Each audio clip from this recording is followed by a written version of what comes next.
قصاب ته په مزدورۍ کې غوښه ورکول څنګه دي؟ د دې خبرو عوام نن سبا سهولت پسند شوي دي، نو خپله ذبح نه کوي، زیات تر دا مالداره خلک ګوره خپله ذبح په خپله کول پکار دي، خپل د قربانۍ څاروي سره ځان په خپله کړول پکار دي، دا هم د عبادت یو حصه ده.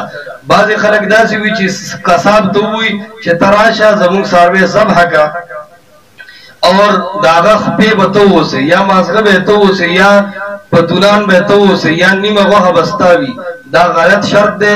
چا چې دا غوښه قصاب له ورکړه د دغې غوښې برابر صدقه کول په دې سړي باندې واجب دي. قصاب ته یا بل ملګري ته به بطور مزدورۍ هیڅ قسم بطور اجرت د قربانۍ د څاروي نه غوښه نه ورکې. ها که دومره مجبوره وي چې څاروی نشي سنبالولی بیا قصاب له ځان له اجرت یعنې پیسې وله ورکړه، خو غوښه د قربانۍ باندې ورسره خبره وکړه.